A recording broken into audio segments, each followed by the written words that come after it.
pong nakararanas ng pagulan ng ilang bahagi ng bansa dahil sa bagyong Uwan. Alamin po natin ang kasalukuyang lagay ng panahon kasama ang ating resident meteorologist, Weather Tito Alvin, na laging may panahon para sa iyo. Tito Alvin? Good morning, Mami Dims, at good morning mga kapatid. Ulat panahon na po tayo ngayong araw ng Martes. Tuluyan na nga nakalabas ng ating Philippine Area of Responsibility ang bagyong Uwan. Kanina po yung 1:30 ng madaling araw, pero meron pa rin po yung local name o tinatawag pa rin po natin yung bagyong Uwan dahil sa lawak po ng kanyang sirkulasyon is nakataas pa rin po ang ilang tropical cyclone wind signals ng Pag-asa sa ilang bahagi ng ating bansa. Pero nakikita na natin ito ng patuloy na paghina. Yan po ay nasa typhoon category pa din, pero possible yung maging maging severe tropical storm in the next few hours. At yan po ay nasa 120 kilometers per hour na malapit sa gitna yung kanyang lakas at kung minsan may mga pagbuksong umabot sa halos 150 kilometers per hour. Ito po ay kumikilos, mahilaga sa bilis na 15 kilometers per hour. Tuling na mata ng Pag-asa sa layong 355 kilometers west ng Cagayan. Pero babalik daw ba ang bagyong Uwan?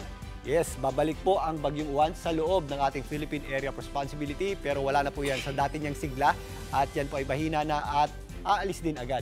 Ito pa ay posibleng pumasok muli or mag-re-enter sa ating Philippine Area of Responsibility, pero mas mahina na po yan at pag sumabit pa po yan dyan sa may Taiwan, nakikitaan pa natin yan ng tuluyang pangpaghina hanggang makalabas na sa ating PAR ng tuluyan sa darating na weekend, bago mag-weekend, or tuluyan na maging isang low pressure area. Yan po ay posibleng pumasok sa ating PAR muli ngayong darating na Thursday. At ito po ay hindi na natin inaasahan magkaroon pa ng napakalaking epekto sa ating bansa. Pero yung kanyang wind field o yung kanyang hangin ay possible pa rin sumabit dito sa extreme northern Luzon at Calayan, Babuyan Group of Islands. Sa ngayon, nabawasan na po significantly ang ating pagulan sa malaking bahagi ng ating bansa.